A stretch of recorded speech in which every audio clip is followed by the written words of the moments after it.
4. jul 1941. Evropa je pokorena. Fašističke trupe već 12. dan nastavljaju svoj munjeviti pohod na Sovjetski savez. Jugoslavija je rasparčana, izdijeljena, anektiran veliki dio teritorije, stvorena nezavisna država Hrvatska. Okupator nastoji da spriječi svaki mogući otpor kako u Jugoslaviji, tako i u čitavoj porobljenoj Evropi. Fašisti ne slute da 12.000 jugoslovenskih komunista predvođenih Titom već nekoliko mjeseci vrše pripreme za oružanu borbu. 4. jula 1941. u Beogradu se sastaje Politbiro Centralnog komiteta Komunističke partije Jugoslavije.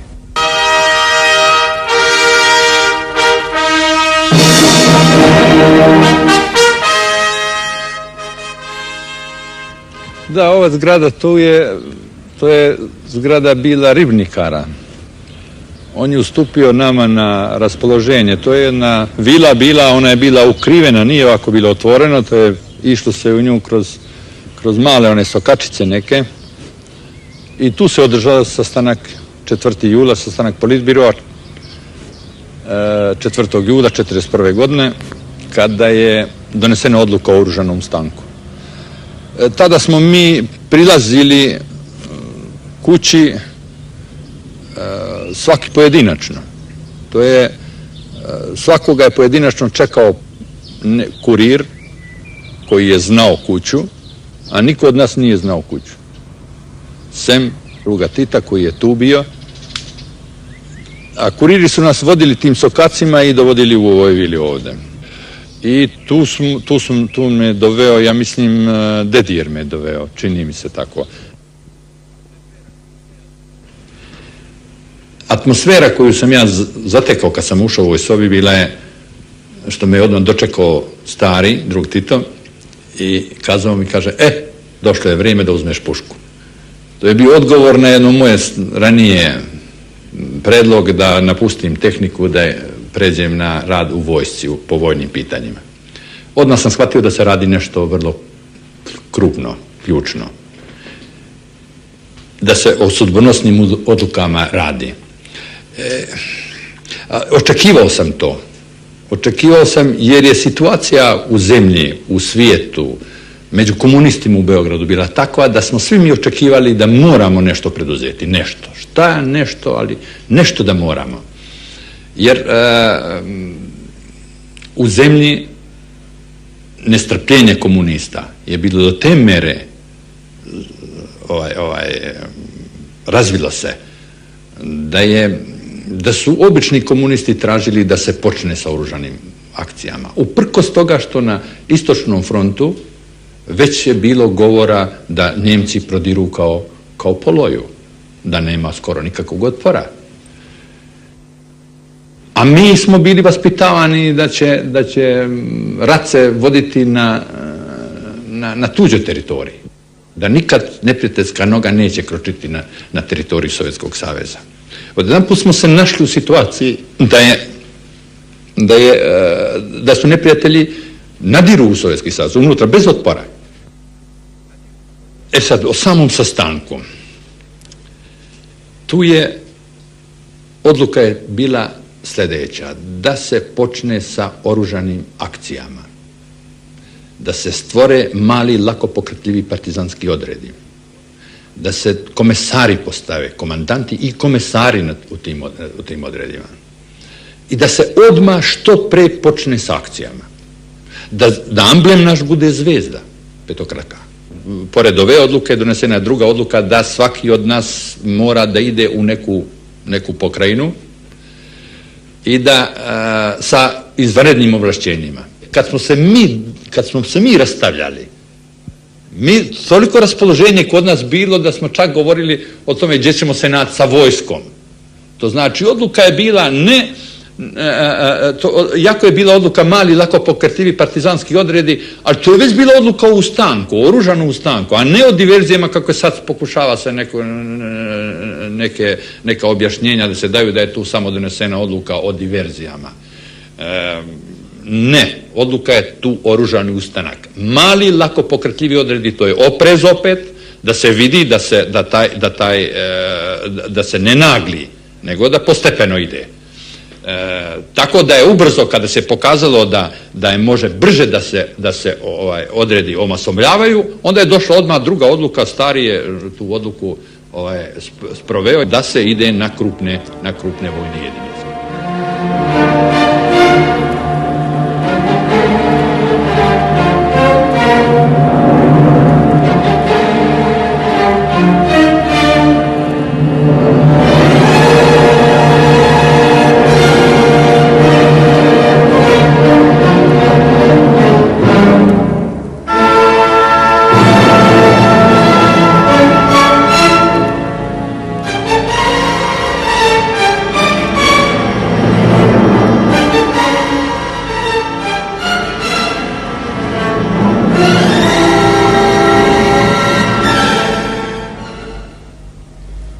Partija u Crnoj Gori spremno je dočekala odluku o dizanju ustanka. Još u toku aprilskog rata komunisti su se, odgovarajući na poziv partije, masovno javljali u dobrovoljce u pokušaju da se spriječi fašistička najezda i odbrani nezavisnost zemlje. Poslije kapitulacije zemlje, partija u ovim krajevima brojno je ojačala dolaskom članova koji su živjeli na strani, studenata komunista i drugova sa robije. U tom trenutku partijska organizacija u Crnoj Gori brojala je oko 1800 komunista i 3000 skojevaca. Italijanski okupator sprovodi lukavu politiku. Okupacija Crne Gore predstavlja se kao oslobodilačka misija koja ima za cilj restauraciju crnogorske države pod zaštitom moćne Italije. Ovakva propaganda zavodi šačicu separatista koji otpočinju saradnju sa okupatorom. Ali komunisti i narod nikada nisu priznali poraz u aprilskom ratu, za njih rat nije bio završen. Već u toku maja mjeseca u Crnoj Gori formirano je 287 udarnih grupa sa preko 6000 naoružanih boraca. Partija i narod spremali su se za početak oružane borbe.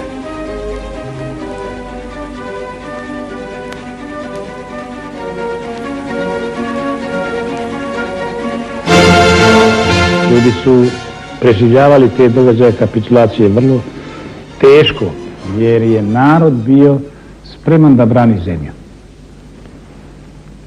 Bez obzira na režim, na sistem koji je tada vladao,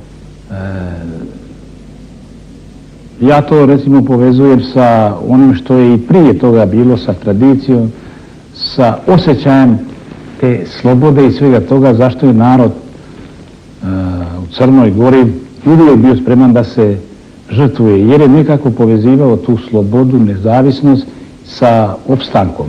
Zato čini mi se sve ono što je dolazilo u prvi plan u pogledu raznih parola u borbi za slobodu i tako dalje, da je nekako ležalo, odgovaralo htjenjima, mislim, onome što je duboko živjelo u duši, u osjećajima crnogorskog naroda. Ja sam, na primjer, bio očevidac i gledao sam kada su iz svih pravaca dolazili ovdje u Cetinje iz slagališta Zetske divizije, uzimali oružje i odnosili. Ja sam shvatio da to uzimanje oružja i odnošenje na razne punkteve treba da predstavi neki predstojeći događaj, a to je obračun sa okupatorom. Kad god bude, do tog obračuna mora doći. Partijska organizacija na području naše opštine i posebno u gradu preduzela je niz mjera i akcija još kapitulacijom bivše jugoslovenske vojske da bi što spremnija i što organizovanija stupila u 13. jula, u dane ustanka 13. jula. Oružje podmazivano, stavljano u pećine i u druge sakrivene stvari, i kad je trebalo ustanak, oružje podijeljeno prema sposobnosti. Ako je uložio puškomitraljez, nije sposoban za njega, daje mu se puška. I mi smo organizovali bili probu na Smiljevicu, desne strane Lima, što je bilo tu Skojevca, od člana partije, simpatizera, podvojnički. Ošli smo prethodnica, zaštitnica, u dvojni red, došli smo na Smiljevicu, tamo smo vodili kola, pjevali, bacali se kamenom, pucali, bijelege. Uslovi su u svakom srezu, vojno-politički uslovi u svakom srezu su bili, razumije se, u izvesnom smislu različiti. Iako ne bitno, ali su se razlikovali, jer je odnos snaga između partije i tih progresivnih, demokratskih snaga koji su okupljali oko partije s jedne strane i tih reakcionarnih snaga koje se nalaze na drugoj strani, bili različiti. Narod ovog kraja vjekovima davao otpor svim mogućim okupatorima. Sa tog stanovišta polazeći, ja mogu da kažem da su se u vrijeme pripreme za ustanak i kasnije samog ustanka upravo miješali rezultati s jedne strane uticaja komunističke partije, njenih organizacija, organizacije Saveza komunističkih omladine Jugoslavije, i s druge strane tamo gdje taj uticaj nije bio tako vidljiv, tako velik, zapažen i tako dalje, tamo je to nadomještavano osjećajem patriotizma, osjećajem uvrijeđenosti zbog izdaje koja je izvršena nad bivšom Jugoslavijom od strane njenih upravljača i jedno osjećanje potrebe da se progovori i oružjem. Poziv narodima Jugoslavije za početak oružane borbe stiže i u ove krajeve. 8. jula 1941. godine ovdje u Stijeni Piperskoj sastaje se pokrajinski komitet i donosi odluku o početku oružane borbe. Poslije sastanka delegati su pohitali u sve krajeve Crne Gore gdje se spremno čekao početak prvih akcija. Oni su dolazili, Blažo Jovanović prije njihovog sastanka opšteg, prije tu kod nas i razgovara sa Boškom, sa bratom, mi smo tu bili i gdje da se održi taj sastanak, gdje je to da je najsigurnije, mi smo odredili to mjesto. Druge noći oni su došli tu, svi su se tu okupili kao što sam već to nabrojio, bio je Savo, bio je Blažo Krsto Popivoda, pa je bio Vido Uskoković ili još neki od njih je bilo, tako da je bilo, bio je Budo Tomović, Budo je bio Tomović, bio je Periša Vujošević i mi smo tu u sobi su bili ovoj. Ovdje su bili u ovoj sobi, a majka stara sa ovo dvoje moje djece mlađe je bila u drugoj sobi. I tamo su oni spavali, mi smo tu, oni su ušli i mi su ih počastili. Imali smo onda stoke dovoljno, imali smo sira, imali leba, imali svega, mi smo ih tu ugostili i tu su oni, koliko su to dugo su ostali, jer nisu mogli ipak da budu noću u šumi toliko dugo. Ispred zore pošao je brat mi Boško sa njima i na mjestu gdje treba da bude. Odavde su pošli, evo ovdje gdje je dalekovod. Tu su mi pošli sa njima i tu i na mjestu gdje je najsigurnije. Evo ovdje gdje se vidi vidi od dalekovoda gdje je ono drvo najviše istureno ovdje, za njim dolje, diže njega. I bilo je riječi o tome da ustanak može uzeti daleko šire razmjere nego što smo mi htjeli, jer na tom sastanku za podizanje oružane borbe išlo se na tome da se odpočne sa sitnim akcijama.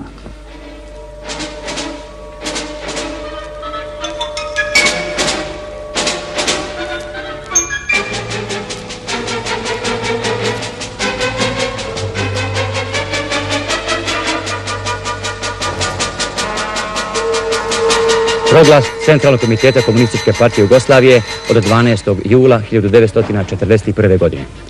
Narodi Jugoslavije, Srbi, Hrvati, Slovenci, Crnogorci, Makedonci i drugi. Vaša je zemlja porobljena i opljačkana od tih istih zločinaca koji se drznuše da dignu svoje okrvavljene kandže na Sovjetski savez. Vi ste bili pobjeđeni u ratu, ali nijeste pokoreni. Slavne tradicije borbi za pravdu i slobodu vaših djedova ne smiju biti zaboravljene. Sada je vrijeme da pokažete da ste dostojni potomci svojih slavnih predaka. Sada je vrijeme, sada je kucno čas da se dignete svi kao jedan u boj protiv okupatora i njegovih domaćih slugu, krvnika naših naroda. 12. jula na Cetinju je održan takozvani Crnogorski sabor Iako je narod ostao po strani, okupator je uspio da okupi grupu separatista i da uz veliku pompu objavi uspostavljanje nezavisne Crne Gore.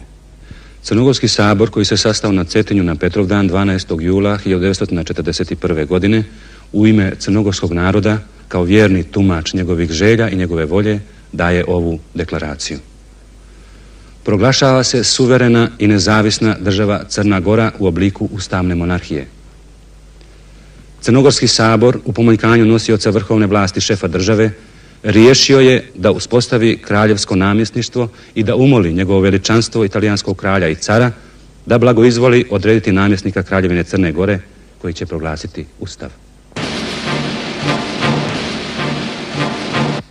Prve ustaničke akcije počinju u zoru 13. jula. Skoro istovremeno borbe otpočinju u Virpazaru, Čevu i Mišićima, da bi se u toku dana nastavile u rijeci Crnojevića i Primorju. Godinje, selo u Crmnici. U ponoć 13. jula odavde prema Virpazaru kreće naoružani odred od 19 Lekovića.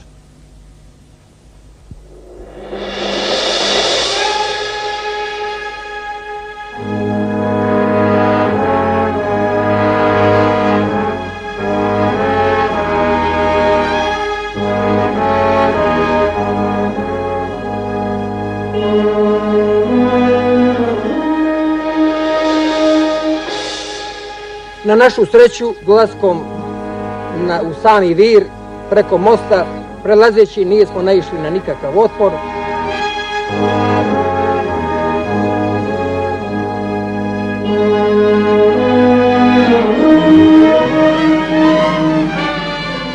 Neno da su oni stražu držali tu. Od nas nije da im htio, nije glave iznijeti ako smo htjeli napada Virpazar. Jer će to biti sve izmiješano.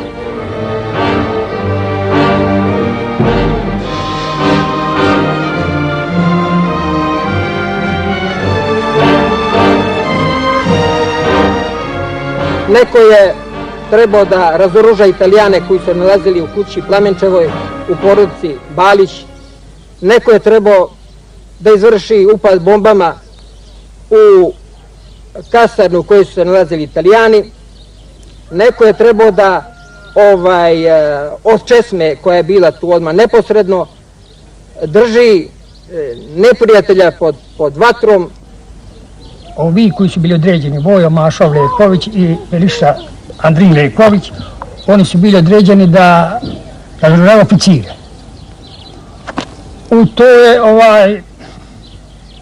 oficir neće da se predanu. Kaže predajte se, kaže s obzirom na to, kaže što su i okupirani i ne možete niđe odavde ne ide. Mi smo, rekoh, ustali, sva Evropa ustala. Svi smo se udružili da se oslobodimo nečega čega bi trebalo i vi odavno da ste se oslobodili. A to je Hitler i Mussolinija, fašizma. I nemojte da dajete otpor jer ćete dati glave za fašizam, za Hitler i Mussolinija. Bolje da se udružite s nama i da nastavite s nama borbu i za slobodu talijanskog naroda. Mi smo ovdje 6000 ljudi. Ja u to vrijeme nisam znao koliko mu to znači 6000, a okolo nas ima i 60.000. Mi smo jači. I oni su tada izašli kroz prozor i onaj oficir talijanski, on je skočio dolje. I vi kao je skočio dolje, sad slomio nogu.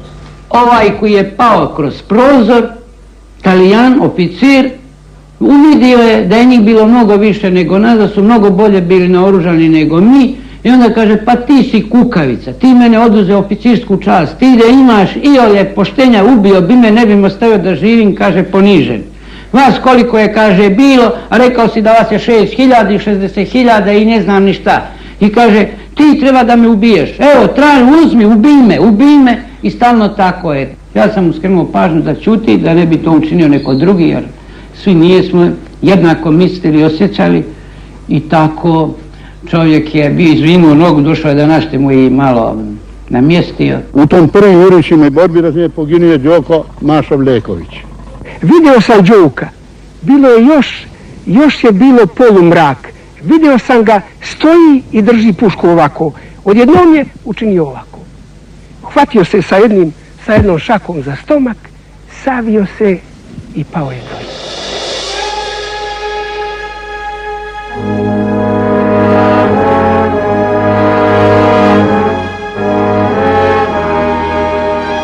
Pa akcije su počele odmah izjutra i to da napomenem, kako se išlo od istoka ka zapadu, tako su postepeno one otpočinjale.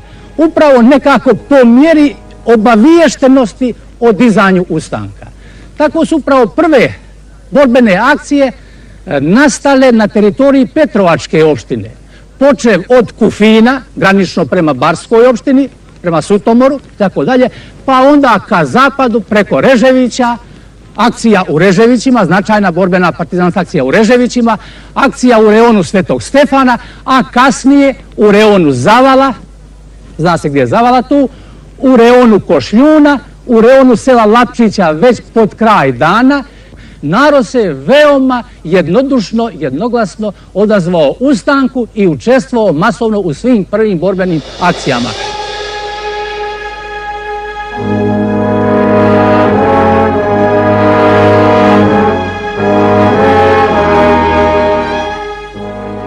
Sad smo u Čelo.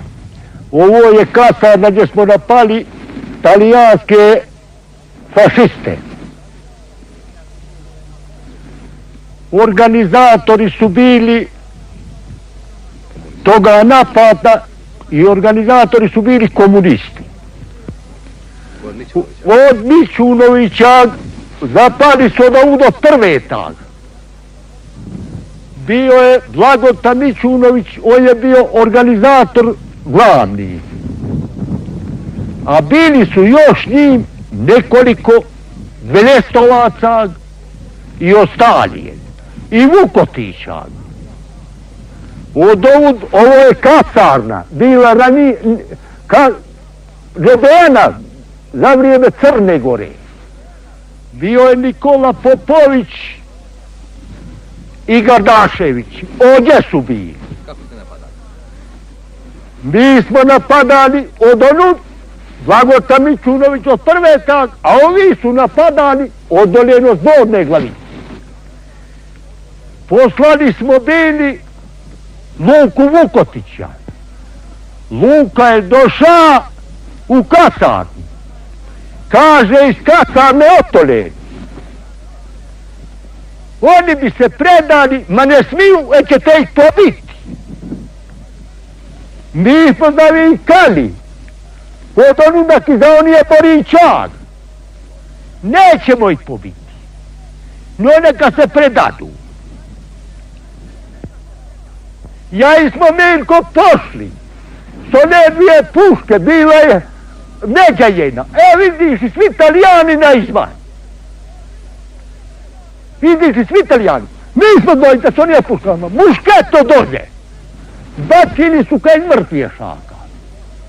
I prikupilo se, pošto je Švanulo. Prikupilo se Čevljana, Bjenica, od svakojeg bratstva je bilo i naše bataliona ljudi. 13. jula kako je bilo ovdje, može ti se kaza ka to? Moj brate mili. Macolinijeva naredba od 13. jula.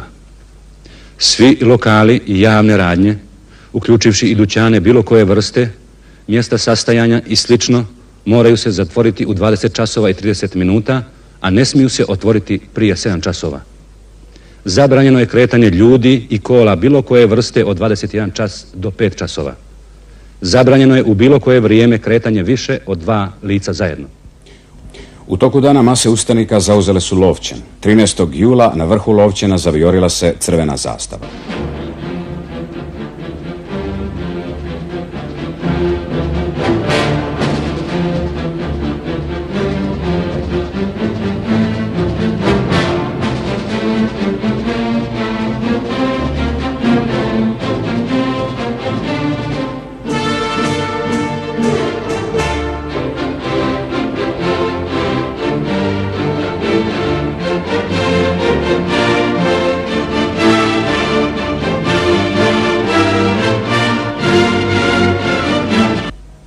Ustanak se naglo širi oko Podgorice, Danilovgrada, Nikšića, prema Kučima, Morači, Mojkovcu i Kolašinu.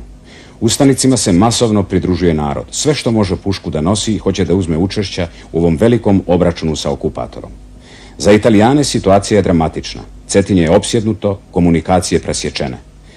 Iz dnevnika grofa Ćana, 14. jul 1941. godine.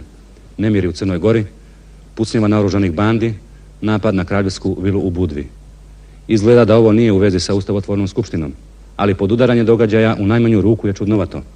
Mi smo u međuvremenu odgodili dolazak Crnogoraca u Rim.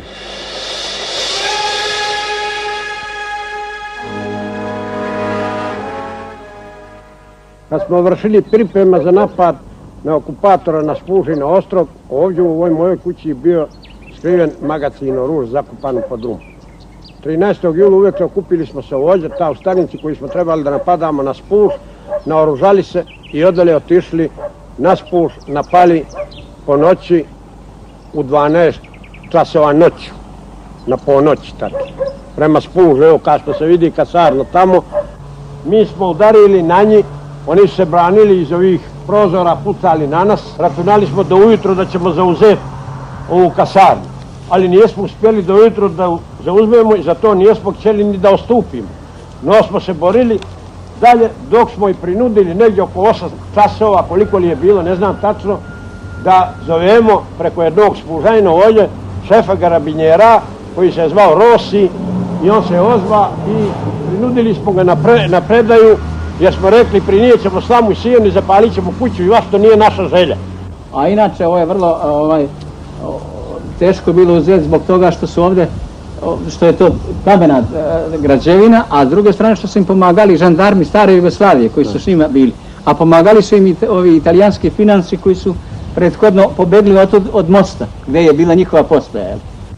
Bili smo u Mobi, kopali kukuruz pored rijeke Zete, kada smo čuli prve oslobodilačke puške u Ostrogu. Naravno, znali smo odmah o čemu se radi. Bacili smo motike, drugi su bacili kose, čobani su napustili stada ovaca, sve je pojurilo na zborna mjesta. Ljepota je bilo gledati omladinu, a i stare, kako okićeni redenicima, bombama, žure, vesele se, pjevaju. Kotovski prefekt, 14. jul. Jutros oko 100 komunista istočno od Zelenike raspršeni su vatromenom bacača i mitraljeza našeg garnizona. Komunisti su prekinuli telefonske veze i postavili zasjede drumskom saobraćaju. Potvrđujem cjelishodnost da divizija Marke uputi svoje dijelove radi pojačanja garnizona u Boki.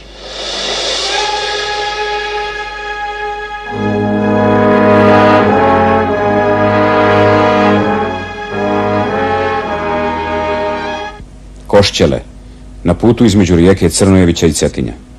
Italijanski motorizovani bataljon kreće u ponoć iz rijeke Crnojevića u cilju deblokade garnizona na Cetinju. Doživjet će istu sudbinu kao i sve vojske koje su istim ovim putem vjekovima nadirale u cilju da pokore Crnu Goru. U Sasjedi čeka 48 gerilaca iz Seklina i Gornjeg Ljubotinja. Bila je zasjeda u Pavlovoj strani, tamo su i čekali. Oni se tu probili i došli su ovdje. Mi smo i ovdje dočekali i mi smo i napravili ovdje zasjed, barikadu. Ali nismo mi pucali dok su goć u Ljegni u Vita ovdje. Tad smo mi navalili na njih. I tu je bila neka barikada što je bila. I prvi motorciklista kada je došao, on je već vidio da nema kući kamoli, nos je ustavio. Tad je se otvorila vatra. I to žestoka vatra se operila. Došao Jakov Kusa je tu za nama, predratni oficir, i reke, kad čujete moj pištolj, gdje puca 5 puta, oborite vatru. Najurili su Italijani ozdol, cestom, i došli su pod ovođadom prvo motor bicikla, tu. On je zapuca, oborila se vatra i bio je lanac Ljubotinski, on odolen do nam. Andrija Pejović s ovijem su nekorcino bili su onamo dolje u šumu da bača u bombe. Ljubotinjani, oni nisu otvorili borbu kad i mi. Pošto su završili borbu na Brajiće, došli su ovdje, imali su posla dosta nevišu borbu, stigli su u pomoć nama, Ljubotinjani. A Talijani su bili dosegli iza crkve od one strane i onamo su bili Lopičići, Janko Lopičić, kolicina su bili, to ne znam tačno. Od onuda do Rušta te je otvorio borbu na one onamo. I uvijek kuta ovdje su ti najviše poginuli to što je do crkve. To je bila noć. Mjesec je bio cali ako grijate evrakama. A ni oni se nisu smjeli uvijek kutac ovdje snaći. Vidiš kako ađada tamo. Oni nisu znali otkud je puca. I da su znali, oni su ne cijeli leko ovdje pobi bacačim i pučkom i trljezima. Svako je zrno to poskupa selo u Ceklin i probilo je do kuća tamo. I u Ljubotiji. A imeli su one signale metke, oni. Što su se mlađi ljudi od njih plašili. Ono što čini taktom koji nisu bili vješti. Činjelo mu se mu puca tu zavrat, a ono prebača tamo. Ja se ga gađao tani. Nekoliko put brda se učučkala. Prestala je. Pa se pojavio jedan šljem, ne znam otko. Gađao sam mu ni šljem, nestalo ga je. Oni su zasucili bombama oko sebe, vuba, dokle se sve u dim. I onda su napravili ostupnicu. Koliko ideš na svadbu, niko se nije o smrti boja. Ne vidiš krv, ne vidiš mrtvoga ninoga do tebe. 6 moje sne, ne 5, donijeli su oden u borbu po kacu vodi. I pitala mi je baš moja žena, pokojnog onoga, gdje umero sena s prekovnice, Nika Vučkovića, Niko, vodilnoga crnokošuljca. A džad ćeš s njim Niko? Boga mi, ovi neće daleko, diti ću ga sretiti. I poslije ti je dolazio narod, prilazio. I Boga mi, ovdje je bila velika hrana.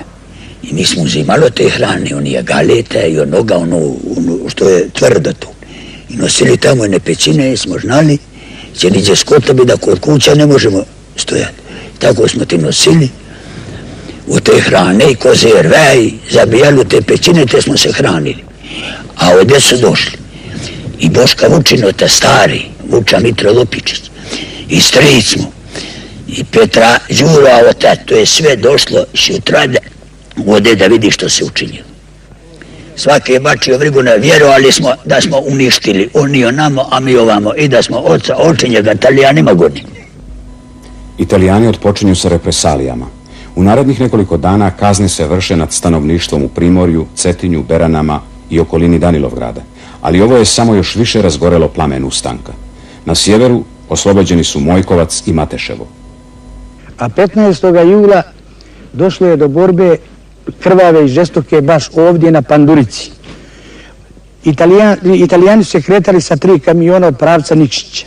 Ustanici iz sela Cerova, Stubice i Povije upustili su ih ovdje među samim sobom i jednim munjevitim napadom i jurišom uništen je jedan kamion, ubijeno 23 oficira i vojnika, zarobljena su 2 teška mitraljeza, 1 puško mitraljez i više drugog oružja. U toj krvavoj borbi poginula su 2 brata Magovčevića, Nikola i Radomir. To su u suštini bile i prve žrtve, prve suze, a i prve pobjede i prva radost na ovom području. Grof Ćano, 15. jul. U Crnoj Gori prilično loše, Cetinje je odsječeno, a ustanici zatvorili sve prilaze gradu. Poslali smo vojne snage iz Albanije. Borili smo se mi protiv njih, to što smo mogli. Božja ti mjera. Armijski general Pircio Biroli izdaje naredbu o preduzimanju operacija za ugušenje ustanka. U kontraofanzivu kreće 6 elitnih italijanskih divizija potpomognute mornaričkim i vazduhoplovnim snagama i tenkovskim četama.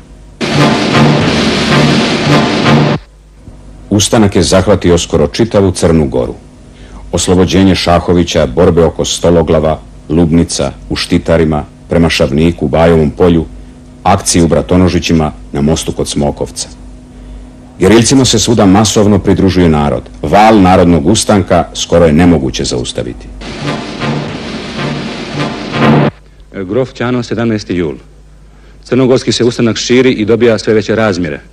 Kad stvar ne bi imala duboko i gorko značenje, bila bi smiješna, jer zapravo danas se vodi rat između Italije i Crne Gore.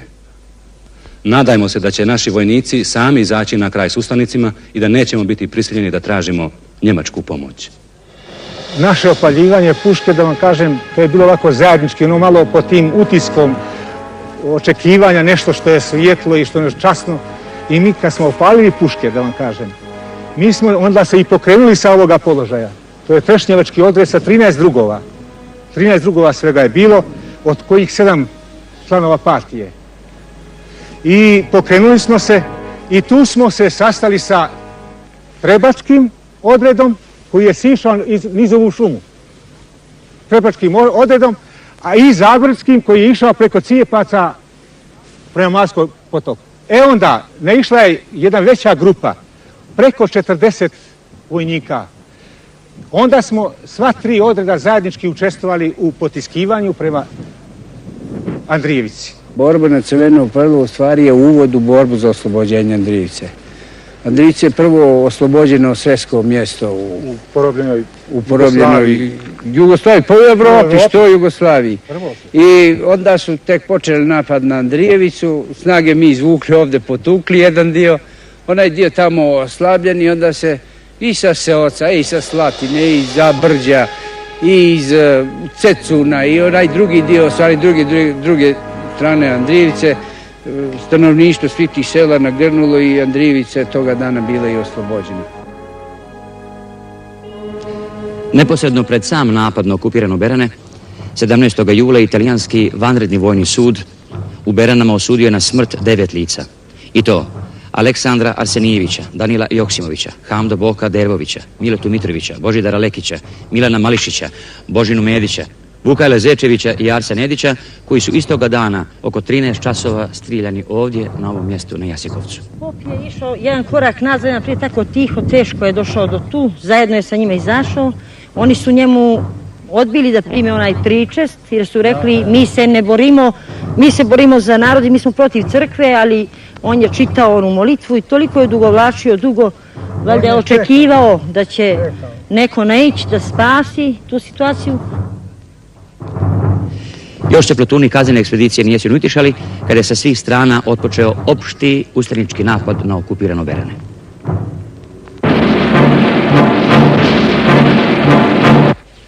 I neđe oko predvečer posle podne mi smo uspjeli, ustanici su uspjeli da ubace vatru i zapaljena je ova žandarmerijska stanica, karabinjerska stanica. Tako da su, koji nijesu poginuli, oni su iskakali kroz prozor i kroz vrata zapaljeni Italijani. U vatru su, vidiš plamen i on skače i predaje se, a neki se nijesu ni predavali, no su izginuli unutra. Ono što je ostalo od Italijana, jedan dio se predao, jedan je dio ovamo došao do Trošanine. Trošaninu smo posle zauzeli i tu je likvidirano, a drugi dio je tu sve se koncentrisao u gimnaziju. Kad su oni vidjeli da su opsadirani, naši rukovodioci, rukovodstvo je bilo tu u neposrednoj blizini, tu do Nišavića pekare, mislim u kuću nekog Nedića. Sa tog prozora sam ja gledao sa drugovima kako pregovarači Italijani sa bijelom zastavom izlaze nekoliko puta na pregovore i vraćali se i onda su u tom dijelu, tamo je bio izlaz, izašli, grcnuli su svi Italijani koliko je bilo. Delegat Centralnog komiteta Komunističke partije Jugoslavije i Pokrajinski komitet donose odluku da borba ne prelazi okvire diverzantsko-gerilskih akcija, da se ne zauzimaju gradovi, a ustanici koji nijesu obuhvaćeni geriljskim odredima da se vrate kućama. Ovakva odluka, koja je kasnije izmijenjena, usporila je zauzimanje mnogih gradova u Crnoj Gori. Mi odavde otići nećemo, to da znate, jeli? Sve dok nas Italijani ne budu istjerali silom. Nećemo. Kako ćemo, mi smo 3 mjeseca politički radili, mobilisali te mase, jer tako uspjeli da ih okupimo i da ih povedemo u ustanak i tako, sada kažem ti kući. To je bilo, i mi odbijemo. Direktivu on se vratio, ali nama nije bilo pravo. Ja vam pričam, vi ste vjerovatno čuli za to. Tako ste čuli da vam ne pričam. Pa ništa onda. Ovo bilo nama muka, jer revolucionarna disciplina u partiji pretpostavlja da će one koji ne poštuju disciplinu mogu ih istrijeljati i radi ratni zakoni. I mi smo uzvrpoljeni popodne. I za našu sreću, negdje pred veče, kad smo bili u najvećoj gužvi očekujući da nam jave šta će s nama da rade, nailazi iz Beograda, preko Metohije, odnosno preko Rugove, Mitar Bakić. A Mitar je Bakić bio ovdje u vojnoj komisiji CK Jugoslavije i bio je kod Tita ovdje prije nego krenuo za Crnu Goru. Dovedoše mene i Mitra i deli tu grupu Kosovara. Ja sam poznavao. Kažem, dakle ti ove Kosovare još sam ne znao. Druže, dakle ti iz Beograda. Rekao da nisi imao ti kakve veze sa centralnim komitetom. Kaže, jesam. Sa generalnim sekretarom. Zna li generalni sekretar, velim, o ovome što se događa u Crnoj Gori? Kaže, zna. Pa? Kaže, oduševljenje. Oduševljenje? Pa znalo onda smo mi oslobodili gradove, znali? Kaže, sve zna. I? Kaže, odlično, oduševljenje. Kaže, toliko je hvale imao za crnogorske komuniste i tako dalje, i tako dalje. A dobro, trebalo mi da napuštamo grad, velim ja. Trebalo da napuštamo grad. Ne, nikako. A mi se veselili. Sve je bilo veselje, znate kako. A onda smo bili birni. Mitre, gdje ti ideš? Ide, kažu, Pek. Hoćeš njima to da kažeš? Hoću. Zdravo. Macolini, 18. jul. 2 bataljona koja dejstvuju na rijeci Crnojevića opkoljeni su. Javljaju o žarištima ustanka u Nikšiću, Danilovgradu i Kolašinu. Juče su otpočela vazdušna bombardovanja. Komandant divizije saopštava da će sutra otpočeti sa represalijama velikog obima. Da bi krunate naše borbene aktivnosti u 13. julijskom ustanku bila ona već poznata, jedna od najuspješnijih borbenih akcija 13. julijskog ustanka u Crnoj Gori, a to je borba na Brajićima, gdje su učestvovali borci iz svih ondašnjih opština, posebno i Svetostefanske i Budvanske opštine, zajedno sa partizanima iz Crnice. Talijanska komanda u Budvi, 18. jula. Crnogorski pobunjenici danas su nanijeli znatne gubitke našim odjeljcima koji su se uputili iz Budve za Cetinje i prinudili ih na povlačenje. Preko 20 mrtvih i oko 40 ranjenih, preko 160 nestalih. Izgubili smo 20 kamiona, 4 mitraljeza, 2 minobacača i 1 tank. Oko 200 ustanika iz Goranskog, Smriječna, Stola, Zabrđa, Kovača, Plužina i Seljana oslobodili su Goransko. Istoga dana oslobođena su i Brezna. Prve ustaničke puške oglasile su se u Boki Kotorskoj u reonu Risan Crkvice. U isto vrijeme bili smo obaviješteni da se i širom Boke, pogotovo u zapadnim dijelovima Boke, u reonu Risna, u reonu Herceg-Novog, ka Krivošijama, vrši niz borbenih partizanskih akcija, što je sa svoje strane također davalo određeno ohrabrenje našim borcima. Na Vrgačaca bila. Prvi dan došao je Mirko Burić, general, te ni je rekao da izidemo gore kad se Bramilovicu oduzeli. Tada smo mi kad se vi oduzeli Bramilovicu, mi smo se išli ovdje.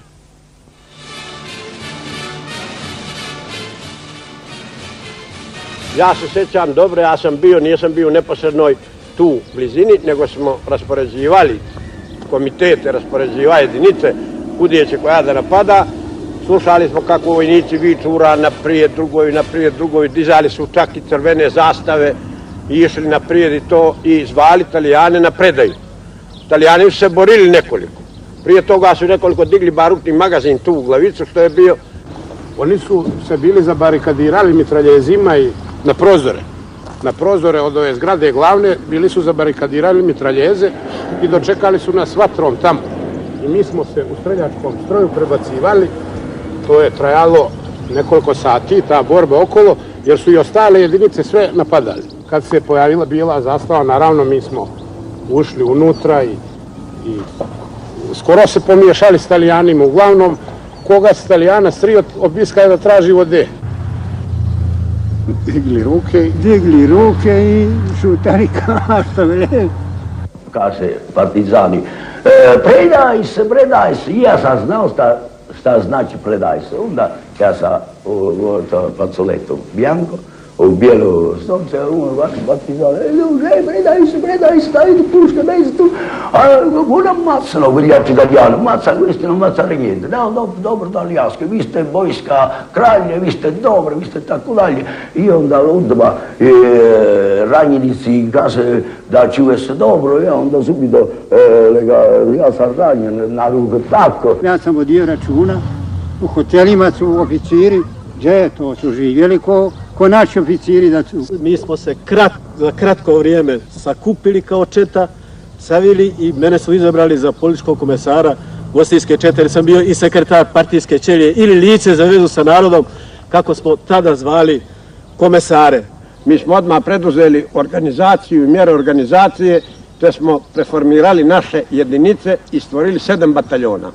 S te 7 bataljona smo odolje krenuli 20. tako nešto, 20. u pravcu Veljeg brda prema Podgori. O događajima tih dana piše Puniša Perović, jedan od organizatora ustanka u ovom kraju.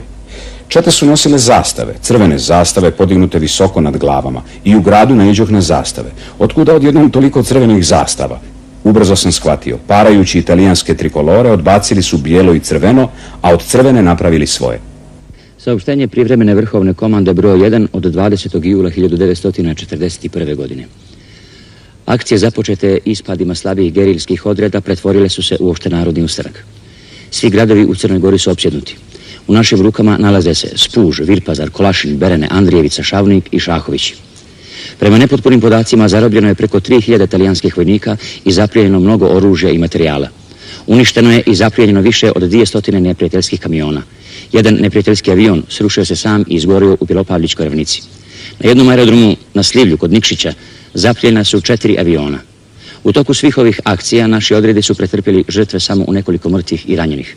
Na sektoru Cetinje, gdje neprijatelj vrši jak pritisak, nisu nam još poznati naši gubici. Nijedan naš borac nije zarobljen. Iz toga dana oslobođeni su i Kolašin, Bijelo Polje, Žabljak. U Kolašinu je formiran Narodno-oslobodilački odbor za Sres Kolašinski, a u Bijelom Polju odbor narodne vlasti. Akcije ustanika nastavljaju se u Pivi i Pljevaljskom kraju. Iz toga dana ustaške jedinice su izvršile napad na oslobođenu teritoriju Sreza Bjelopoljskog. Ustanak u Pljevljima počeo je nešto kasnije, jer smo tek 18. jula 1941. prenijeta nam je direktiva o oružanom ustanku u Crnoj Gori. Zbog, naravno, tehničkih razloga i veza između pokrajinskog, oblasnog i mesnog, odnosno Sreskog komiteta. Međutim, mi smo još 15. jula nas 10 komunista, skojevaca i simpatizera u zoru napustili Pljevlja pred terorom Italijana da ne bi bili uhapšeni, a pripreme za oružani ustanak počeli su još neposredno posle kapitulacije, tako da smo mu nešto zakašnjelu direktivu naša organizacija bila već spremna za početak oružanih akcija. Kažem, 18. jula na sastanku mesnog Sreskog komiteta u Kruševu prenijeta nam je direktiva, a već 20. jula 1941. izvršene su prve oružane akcije protiv okupatora i kvislinga na teritoriji Pljevaljskog Sreza. Prve puške su ispaljene u Potpeću, na Kominama, u Meljaku i mi smo u toku jedne nedelje dana očistili ceo Srez, izuzev naravno utvrđenog grada Pljevalja, od karabinerskih i žandarmerijskih postaja, tako da je praktično cijela teritorija Pljevaljskog Sreza, izuzev samog grada, bila oslobođena u roku od nekoliko dana.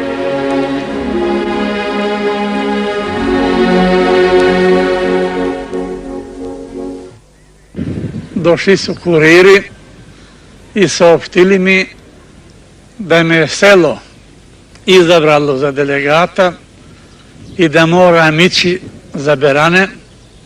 I ja sam s položaja sa puškom u ruci, na mene je puška, pištolj, bombe, došao ovdje. I nisam mogao ja doći tako, mi smo se bili bez prekida, tako. Nisam prisustavao ovdje, nego su me oni izabrali, oni koji su bili delegacija, tamo je bilo masa, i tek sam ja poslije doznao, i jesam poslije doznao da sam ja zadužen bio po poljoprivredi. 21. jula 1941. godine, znači već sutra dan poslije oslobođenja Berana, u ovoj zgradi je održana skupština narodnih predstavnika svih oslobođenih sela i opština bivšeg Beranskog sreza, na kojoj je u prisustvu 217 delegata izabran prvi srezski odbor narodnog oslobođenja. Skupština je donijela sljedeću rezoluciju. Prvo, na oslobođenoj teritoriji ovoga kraja sa današnjim danom prestaju da postoje svi organi vlasti, civilne, sudske i vojne, kako bivše jugoslovenske, tako i okupatorske, a cjelokupnu civilnu, sudsku i vojnu vlast preuzima narod. 2. Formira se Narodni odbor oslobođenja koji će imati cjelokupnu vlast u ovom kraju, a sačinjavat će ga predsjednik, sekretar i 19 članova. U opštinama da se izaberu opštinski odbori, a u selima seoski. 3. Narodni odbor oslobođenja će preuzeti cjelokupnu državnu imovinu i finansijska sredstva svih nadleštava i banaka i sve upotrebljavati za narodno oslobođenje. 4. Garantuje se obezbeđenje lične sigurnosti i imovine svim građanima ovoga kraja, a oni su dužni da se odazivaju svim zahtjevima i odlukama odbora. 5. Na oslobođenoj teritoriji isticat će se kao zastava jugoslovenska trobojka. Kvislinški list, Glas Crnogorca od 21. jula. 9 miliona vojnika Njemaca, Italijana, Finaca, Mađara, Rumuna, Slovaka i Španaca uništilo je Staljinovu liniju i pred vratima je Moskve i Lenjingrada. Za nekoliko dana od boljševičke Rusije ostaće samo tužna uspomena. Zar da na grobu sovjetske Rusije izvojuje pobjedu komunizma šaka njegovih crnogorskih pristalica? Nema mule, ne. No, ako ne možeš dobiti, nekog ubi, nema tu. Nema, hoćeš da mriješ svakako jedno.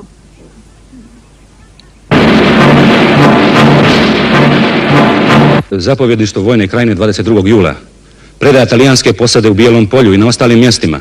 Onda talijansko povlačenje pojedinih jedinica u Crnu Goru u smjeru glavnih centara, dokazana vojnička slabost i nesposobnost talijanskih vojnih jedinica daju povoda za mišljenje da je moralna i vojnička vrijednost talijanske vojske na području Crne Gore u opadanju. Oslobođen je i Šavnik. U gradu se formira Narodni sud. Na drugom kraju, na Veljem brdu, vode se žestoke borbe. Poslije nekoliko dana krvavih okršaja, okupator uspijeva da prodre u dolinu Zete. Počinju paljevine i pustošenje.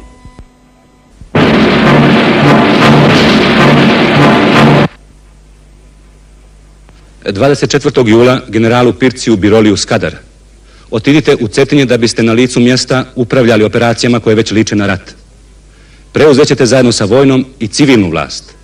Mussolini.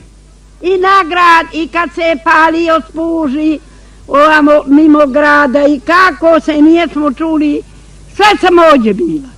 Sve sam ovdje bila dok se je rasvršio. Eto. Oslobođeno je i Grahovo. Neprijateljska kontraofanziva se nastavlja. Za nekoliko dana uslijedio je i poziv privremene vrhovne komande narodu Crne Gore, Boke i Sandžaka na opšte narodnu borbu. Svi vojni obveznici pozvani su da se jave u vojne jedinice. Tog trenutka u Crnoj Gori je bilo preko 30.000 ustanika. Oni su uspjeli da izbace iz stroja preko 4.000 italijanskih vojnika. Veliki dio naroda i ustanički odredi povukli su se u planine. Kasnije se jedan dio naroda vratio kućama, a gerilski odredi su tokom avgusta i septembra mjeseca brojno narastali. Odredi su reorganizovani, akcije su se ređale, a ona u oktobru mjesecu na Jelinom dubu, kada je okupator imao preko 70 mrtvih i ranjenih, prinudila je Italijane da stupe u pregovore sa ustanicima. Na osnovu zahtjeva komandanta za Crnu Goru Pircija Birolija, glavnom štabu za Crnu Goru za pregovore o razmeni roblja. Podređeni smo bili Blaža Jovanović, Peko Dapčević i ja. I baš kad smo slazili ozgor iz naše baze, naišli smo niz ovo brdo ovdje, vidjeli smo 4 civila ovdje prema ovom spomeniku gdje sjede. I oni su, kad smo se primakli ovdje, podigli šešire, dobro došli braćo naša. A mi smo kazali kakva braćo izdajnici, neprijateljski sluge neprijatelja. Mi nijesmo braćo, no smo borci za slobodu, vi služite okupatoru. Oni su se malo zgrozili, pobunili i tako dalje. Nijeste vi mjerodavni za pregovore, no su mjerodavni italijanski oficiri. U to su došli italijanski oficiri, pitali smo i na koji jezik želite da razgovarate, na italijanskom. Peko Dapčević zna španjolski, to je slično italijanski, a Novica Radović je jedan od Fislinga bio tu, koji je doktorat završio u Rimu. Rekli smo mu da prevodiš doktore. On se je malo branio, rekao je ne znam kakav će i rečnik biti, mi smo rekli ima da prevodiš ono što govorimo. Nema kolebanja. Tako je bilo, mi smo počeli da razgovaramo, prvo su počeli Italijani. I oni su kao pretećim tonom nama prijetili da smo se drznuli prema carskoj italijanskoj imperiji, udarili smo na njihove vojske, da smo i samo ovom akcijom u Jelin Dub uništili 6 milijardi lira, pored žrtava ljudskih što je bilo 70 i nešto i tako dalje zarobljenika, posadveli za svakog Italijanu bit ćemo 100 Crnogoraca. Kad su oni završili, mi smo rekli onda ne tražimo za nas milosti. Borit ćemo se do istrebljenja, borit ćemo se dok vas isčeramo iz naše zemlje, a mi sa italijanskim narodom nemamo ništa bez dobro. Oni su malo se uplašili kad smo mi takvim tonom kazali da ćemo da se borimo do oslobođenja, pored onoga što su oni tražili od nas da položimo oružje opštinama i tako dalje. Mi smo posle nastavili te pregovore i razgovarali o razmeni roblja. Složili smo se da razmijenimo roblje, mjesto 24 njihova zarobljenika koje smo zadržali bili kod nas, dobili smo 24 zarobljenika koji su doveli iz raznih krajeva Crne Gore i Albanije da ih zamijenimo tu. Mogu da kažem da 13. julski ustanak nikad nije umuknuo u Crnoj Gori niti propao. Uvijek su bile borbe, gdje manje, gdje više poslije toga, a to prikazuje i ovi pregovor sa italijanskim oficirima na ovom mjestu. Na osnovu kojega je uslijedi proglas glavnog štaba za Crnu Goru i Boku, u kojemu glasi između ostaloga: a ti, krvava psino Pircio Biroli, ovim rečnikom, koja služiš još krvavije vse Hitlera i Mussolinija, nestaće vaših vojska, ovo je naše ponosne gudure, gdje su nestajali i druge vojske koje su napadale ponosni crnogorski narod koji se borio za slobodu kao nema Kutpaše, o kojemu i ovi spomeni govori i tako dalje. Nestaće tvoje vojske u našim gudurama, kao što su nestale i razbile se tolike vojske što su htjele da pritisnu ove ponosne gore i pokore ovaj junački i nikada ne pokoreni narod. Nestaće tvoje fašističke vojske kako je nestala i ona Mahmuta vezira baš na ovom mjestu na kome su se prvi puta sastali naši ponosni planinski orlovi s tvojim zbunjenim, preplašenim oficirima. A vama, izdajnicima našega naroda, potrpezne ubrljane kurve, izrodi Sejzi ili Zisahani, zvali se vi ovim ili onim imenom, mijenjali vi kožu kako god hoćete, poručujemo. Pod nebom neće biti rupe u koju ćete se moći sakriti od Narodnog suda. Smrt fašizmu, sloboda narodu. Iz proglasa glavnog štaba narodno-oslobodilačkih partizanskih odreda za Crnu Goru i Boku. Svako me ža svoga sina, i tako. Ali kad je poginuo, on je će valja za svoju tažbinu, koliko da nije ginuo. Ako je poginuo golema, mi je ostalo dosta, 2 sina smo ostali, ima 2 unuka još, dosta ako sudi ne bude. Pravu ocjenu značaja 13. julskog ustanka dao je Centralni komitet Komunističke partije Jugoslavije i Vrhovni štab Jugoslavije u svom proglasu od 27. marta 1942. godine, u kome se između ostalog kaže: crnogorski narode, ti koji si se prvi digao na ustanak protiv okupatora, ti koji si svojim primjerom prednjačio ostalima kako treba da se bore za svoju slobodu, ti koji si do sada ostao dosledan slavnim tradicijama svojih predaka, koji si ponovo potvrdio da si spreman svojom krvlju da braniš svoju čast i slobodu, ti moraš danas u ovim teškim časovima ujediniti sve svoje snage pod zastavom herojske, narodno-slobodilačke, partizanske i dobrovoljačke vojske za još odlučniju borbu protiv omraženih talijanskih okupatora i njihovih petokolonačkih slugu. Već 10 mjeseci ti vodiš junačku, krvavu borbu sa okupatorom.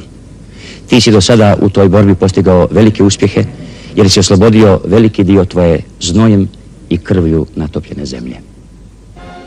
Crnogorski ustanici, odredi koji su se stvarali prije i u toku ustanka, nikada nijesu položili oružje pred neprijateljima. Iz ovog veličanstvenog, opšte narodnog rata krenuli su borci dalje, kao lučonoše revolucije, da zajedno sa ostalim partizanima Jugoslavije nastave tešku i herojsku borbu, do konačnog oslobođenja.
U godinama poslije rata maršal Tito je više puta posjetio Crnu Goru.